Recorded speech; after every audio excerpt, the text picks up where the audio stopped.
This is United Network News with Sunny Galt, Calen, Kimberly Gogan, and our field messengers from around the world. Here's today's real news. New Zealand forests can offer a sacred sanctuary for healing and reconnection. UNN Field Messenger Aid shares an inspiring story of a friend healing through the power of nature. Kia ora, I'm Aid. I'm standing at the beginning of the Fox River on the west coast of the South Island of New Zealand, our national park of Paparoa. And I'm with my two friends, Karen and Judd. For Karen, this is very much also a healing journey. Kia ora! The forest here is just so luxurious and so alive. Crystal clear waters, beautiful for swimming in. Absolutely so energizing to drink. This particular river crossing can get very, very deep and uncrossable when it rains.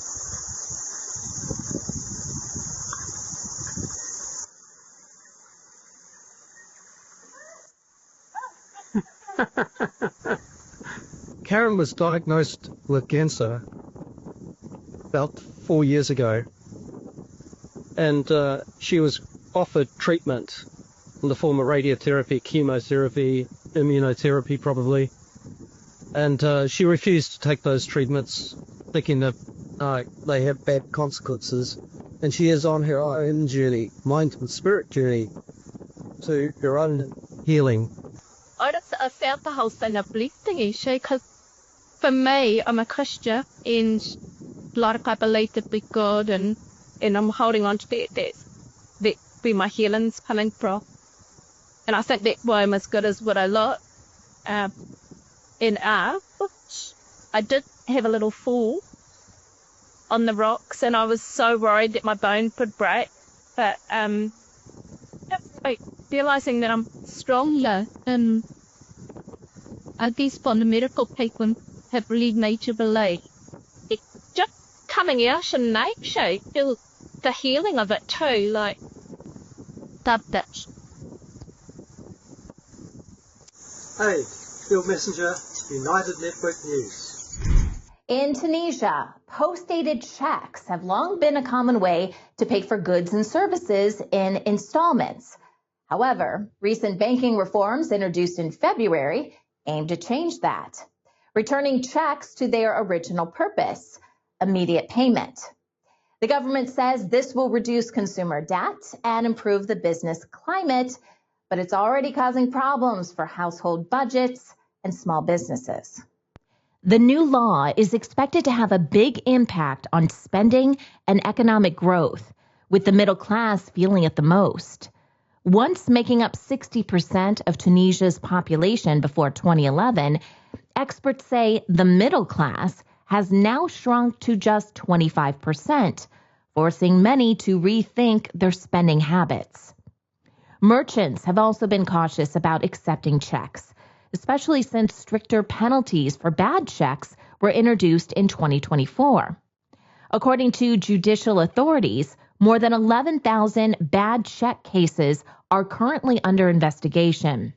The reforms aim to tackle this by capping check amounts based on income and assets, while introducing a QR code system that lets merchants confirm a payer's funds instantly.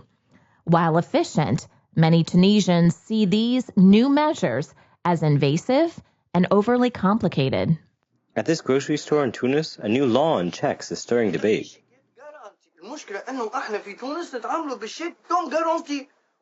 But that may soon change. Now anyone whose check bounces and who fails to settle the payment in time will be banned from issuing them and could face steep fines and even jail time.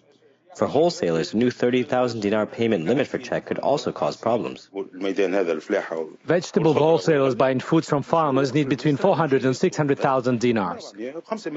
Often they can't pay it all at once, so instead they pay some up front and the rest by check deposited over several months. Now that's not possible anymore. This wood seller has seen his business slow since the change. Normally, I have full stock, but at the moment, as you can see, it's empty. Suppliers no longer accept old checks, and they don't want to accept credit either. So for me, it has a direct impact on my business. Across Tunisia, around 450,000 people are wanted by police and 7,000 in prison because of bounced checks. Prisons are so full that sentences for the crime have had to be reduced. But some businesses appreciate the toughening up of penalties for bounced checks. Some people say that with the new system, our businesses will suffer, but I'd rather be sure of being paid than accumulate all these bounced checks that I have in front of me. With the new checks and their traceability, at least we have some form of insurance. Finance experts say there are alternatives to cash payments in Tunisia, but challenges remain. Payment cards are growing in popularity, yet only 40% are used for purchases, partly due to tax and traceability concerns. Mobile payments, common in Asia and sub-Saharan Africa, have been slow to gain traction in Tunisia, requiring collaboration between the government, banks, and telecom operators. E-commerce is still in its early stages, but Tunisia's tech-savvy youth present huge potential for growth if trust and modern regulations are established. Bank transfers, though fast globally, are slow locally, which discourages their use. The reforms are changing how consumers and small and medium-sized businesses manage cash flow. Najish Belli is a 29-year-old small business owner. His company, which specializes in manufacturing a variety of metal furniture, is currently operating at a loss. We can no longer buy enough raw iron bars from wholesale factories because we must pay in cash. Our clients have a low purchasing power and can no longer pay with post-dated checks. Everyone is impacted by the new check system. Rawda Jlassi works at a renowned metal manufacturing firm. The company agent says the current crisis is unprecedented. There is almost no activity left for economic operators who will be forced to shut down and prepare for major layouts. The check reform is causing more unemployment and economic exclusion. Grocery retailers and wholesalers have also been affected by the economic downturn. Grocery stores are dealing with a goods shortage, increased prices, and lower purchasing power. The whole food market is heading for a shake-up because we are moving to a cash-driven economy. The Apex Bank has revealed that only 4.7% of Tunisians who have bank accounts entitling them to obtain checkbooks have signed up to the new check system. Banking experts point out the need for support measures to help individuals and businesses adapt. While Tunisian banks are ready to offer modern alternatives to outdated checks, government support and regulations are needed. The reform aims to modernize Tunisia's payment system, reduce cash use, and promote digital financial tools. Thai massage is a full-body practice that combines yoga stretches, acupressure, and energy work to help reset your body and mind. UNN Field Messenger Julia interviews Amanda about this ancient healing practice. Hi, this is Julia, UNN Field Messenger, coming to you from Cascade, Colorado. We are at Soul Shines Yoga Studio. So hi, I'd like to introduce you to Amanda. She's going to tell you a little bit about herself and why she's so passionate about Thai massage. Amanda, go ahead. Hi, I'm Amanda. I have been doing Thai massage since 2006. I started teaching yoga and got into it. It's a whole body workout. It helps with the mindset, it helps with the energetics, and it helps with the physical body. It works acupressure points, yoga stretches, and also lots of palm presses, thumb presses. So you're working all the energy lines in the body for a whole body reset. Thank you so much. Okay, we're going to give you a little demonstration.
Take a nice deep inhale, fill your body with positive energy, love, healing, light.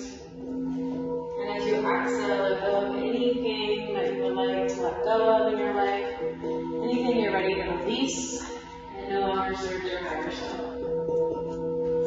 Take a couple more breaths with that intention.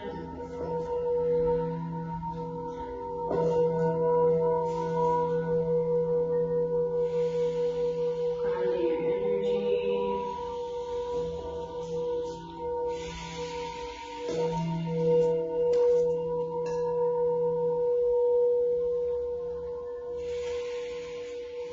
Okay, thanks for tuning in. This is Julia, Field Messenger for UNN. Hi everyone, this is Leanne, And I'm Jerry.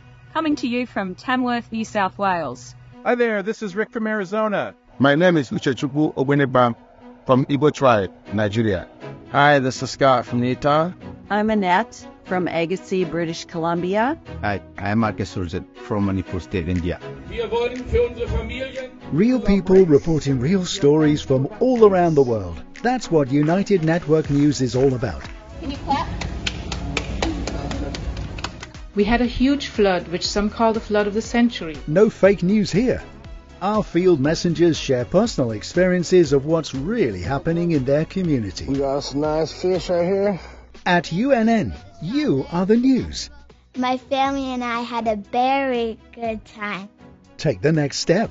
Become a UNN field messenger and share the real news with the world. In the northwest province of South Africa, I am United Network News. I am United Network News. I am United Network News. I am United Network News, and if it's going to be, it's up to me.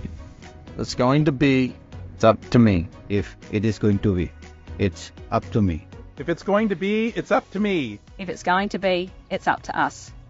Field Messages, United Network News. See you next time. Step into a world of possibilities with New Earth, a groundbreaking series that shines light on holistic ways to live, work, and thrive. Join us weekly to discover new innovative ideas and explore the world around us as we, together, create our future, our New Earth. Kefir is a healthy, probiotic-packed drink made by fermenting milk with kefir grains. It's great for digestion, better sleep, and overall wellness. UNN Field Messenger Liz shows just how simple it is to make it at home. Hello, this is Field Messenger Liz from UNN. I live in Fayetteville, North Carolina, USA, and I want to talk to you about how I make kefir at home with whole milk and some kefir grains. I find kefir extremely healthy to ingest. The kefir strain I have has been kicking around for 20 years and has 50 to 70 bacterial and yeast strains, which are super, super healthy. So let's get started, and I'll show you how I do it. So why is kefir good for you? These are a number of like 50 to 70, as I said, strains of bacteria and yeast that help your digestion. They act as antimicrobials. They're probiotic. They're anti-inflammatory. They're antimicrobial. Did I say that? They have vitamins and minerals. They have vitamin D. They also eat the lactose. That's the bacteria's food. So if you're lactose intolerant, it's very helpful. I find when I do the kefir, it makes me happy. It helps me sleep better. My digestion is beautiful and perfect. I heal faster. I just feel overall good. I think it may push. I also believe that for me, it pushes maybe some of the naughty bacteria away in my digestive system, in my small intestine and colon. So it just pushes things through and kind of kills off the bad stuff. So anyway, I wanted to show you how I make this, and let's get started. All right, so here are your ingredients. You need to start off with whole milk. While you can use other things to make kefir, they love whole milk the most. All right, you can try oat milk and stuff, but this is the best. This is my kefir that I've been growing for a day or two now. I'll talk about that in a minute. I often have extra.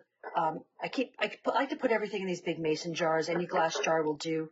And I enjoy the plastic lids because I can color code my kefir strains and know which is the kefir that's brewing on the counter or fermenting on the counter and which is sitting in the fridge as kefir milk ready for me to drink or use.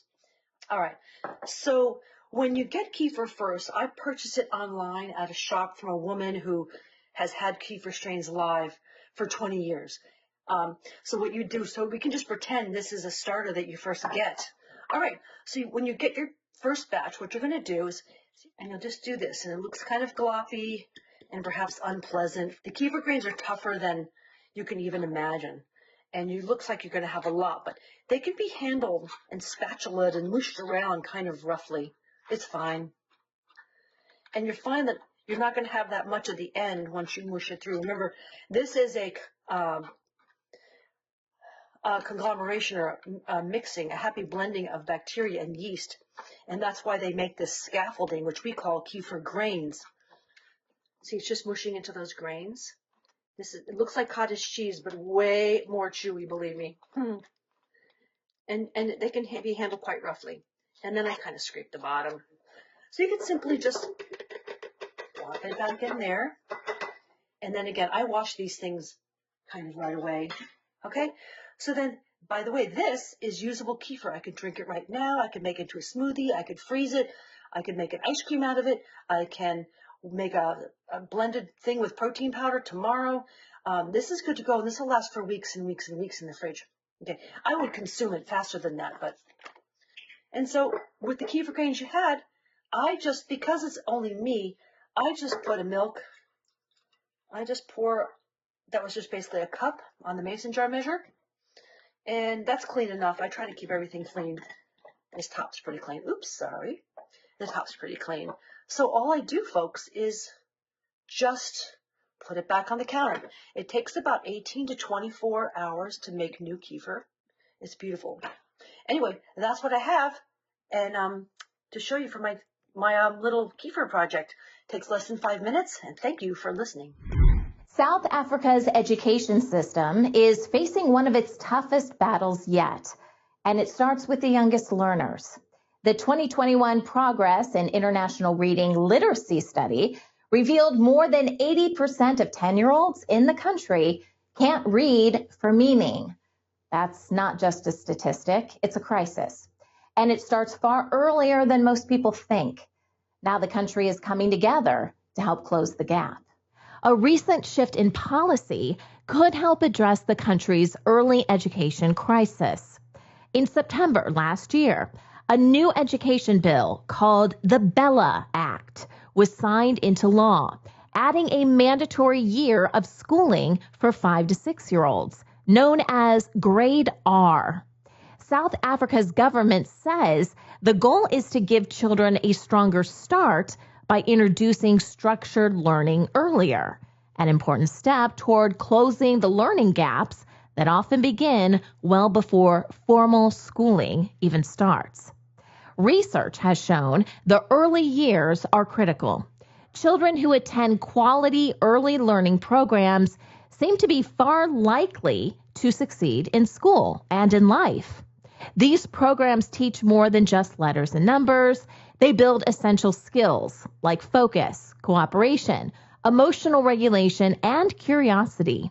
But many South African children, especially in underserved areas, miss out on basic skills before starting school.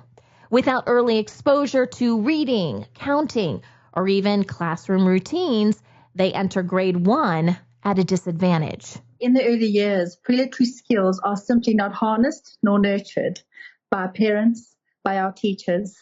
And it's down to a variety of factors. Our teachers are not trained to actually teach a child how to read. And we're also looking at early years, and pre-literary skills are so incredibly important because they form the bedrock, the foundation that a child needs so that they can, when they go to grade 1, then have formal learning happen. So we look at social and emotional development. We look at all these certain pre-math skills. All of that happens where? In the early years. So we need to look at our ECD teachers. We need funding to come in. We need them to be trained properly because they're an incredibly passionate workforce of primarily women who actually do not have the skill set and the knowledge and the training to actually be able to stimulate the children in the classroom enough.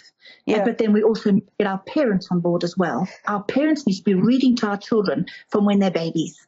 In 2022, South Africa moved early learning centers, attended by about 45% of 3 to 5-year-olds, from the Department of Social Development to the Department of Basic Education, aiming to integrate early education into the formal system better.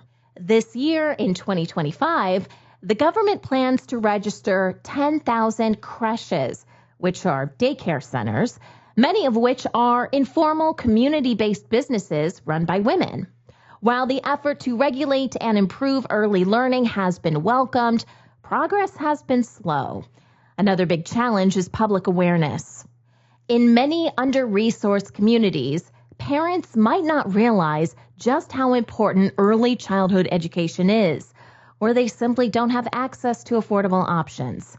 As a result, a lot of kids miss out on those critical early years where they could be building basic skills like reading and getting ready for school. We know in South Africa that at least 43% of South African households do not have access to reading material at all in any language. And we also know that there are statistics that are worrying that our children, where by the time they get to grade 4, cannot read for meaning in any language. And the only way we're going to stem that is doing a couple of things. Number one is changing the culture of reading in South Africa. We can't say to parents, it's important for you to read to your children when we're not providing material for them to be read to. But also not just material in English, but material in the languages of the South African country.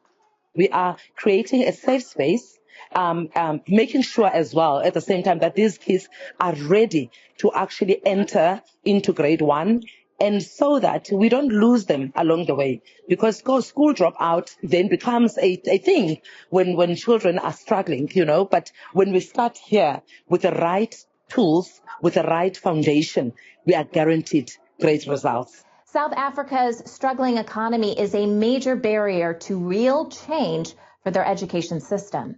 Expanding grade R access nationwide would cost around 17 billion rand just for infrastructure. And the cost of fully regulating early learning centers hasn't even been calculated. The finance minister's draft budget includes almost 30 billion rand, which is about $1.5 billion, for early childhood development and to keep 11,000 teachers in classrooms. But with a delayed national budget and limited public funds, it's unclear how much support these plans will actually receive. Humans are naturally social, and friendships play a big role in our well-being. They give us support, make us feel like we belong, and help us manage stress. In the past, friendships mostly came from face-to-face interactions.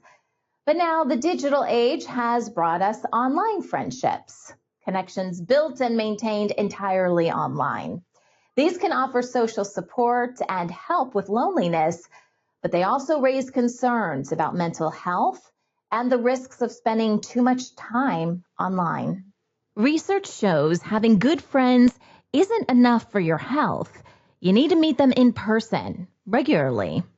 A 2023 study found seeing friends face-to-face at least once a week leads to better physical and mental health, while calls or texts don't have the same impact.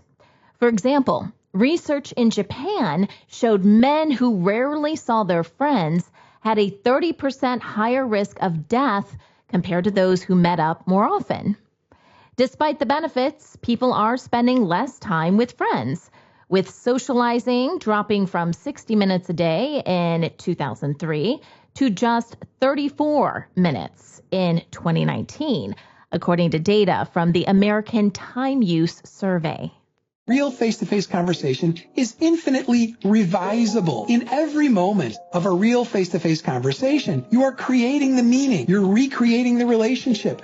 And all those meanings are subject to negotiation in the ongoing flow of the interaction. This is the beauty of a spontaneous interaction. It's being created in the moment. But when I think about my children or other young people or my students, I'm very concerned that this over-reliance on digital technology, and especially texting over phone calls or face-to-face conversation, robs them of something very, very important. Spending time with friends and loved ones has powerful health benefits.